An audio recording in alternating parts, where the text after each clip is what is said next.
Welcome to the Explainer. Today, we are tackling a vulnerability that's as old as the hills, but, still incredibly dangerous. Injection. It's A05 on the latest OWASP Top 10, which, as you know, is the definitive list of the biggest security risks out there. So, what's the big deal with injection? Why does it consistently pop up and give developers nightmares? Well, to really get it, we need to look at the data, because that shows just how widespread this threat really is. All right, so in the newest OWASP Top 10 list, injection lands at number 5. Now, I know what you're thinking.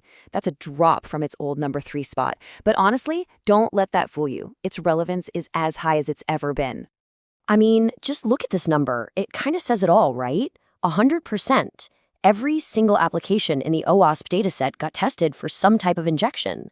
It's not just some common bug, it's a fundamental security check because the potential for it is, well, pretty much everywhere. And the numbers really drive this home.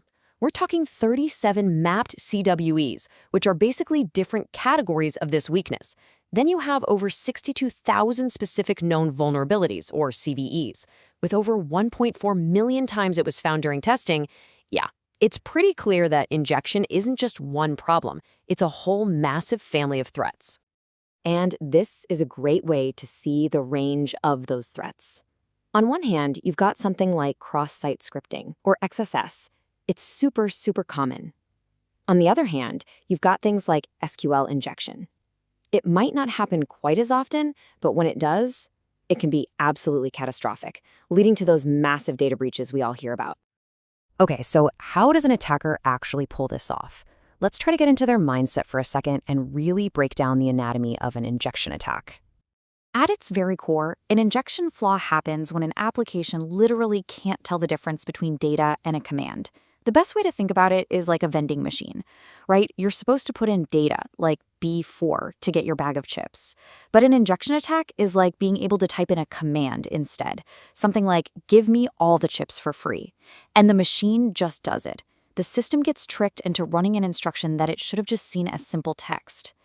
Really, this whole vulnerability boils down to just one thing: misplaced trust.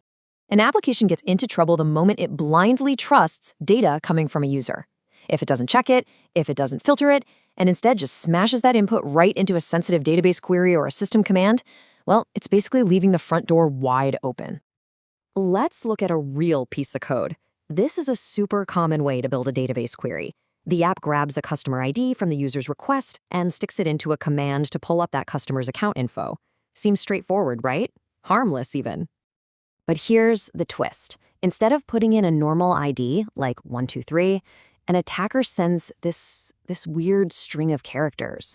It might look like total nonsense, but trust me, every single part of it has a very specific and very destructive purpose.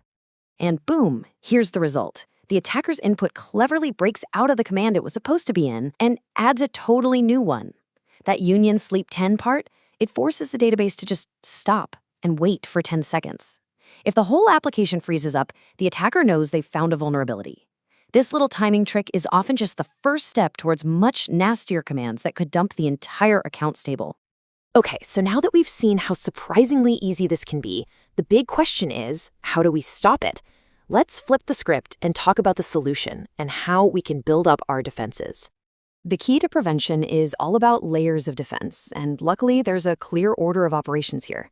The number one absolute best option is to use safe APIs or something called an object relational mapper, an ORM. These tools are specifically designed to handle this for you, making sure that user input is always treated as data, never ever as a command.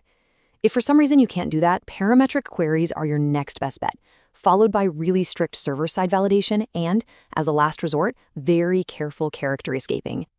But I have to give you a serious word of warning here.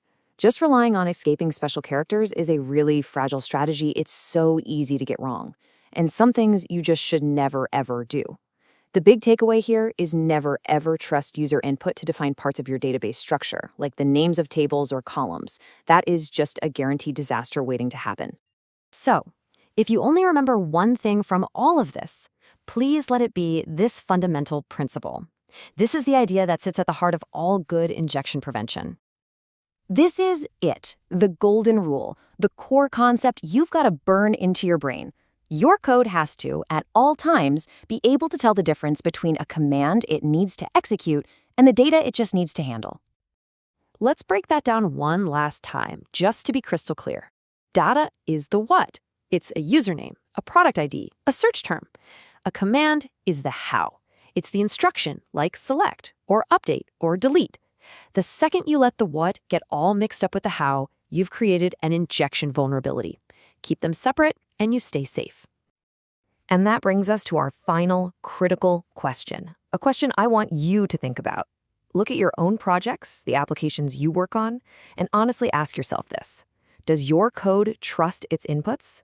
Because the answer to that question could be the difference between a secure application and the next big data breach.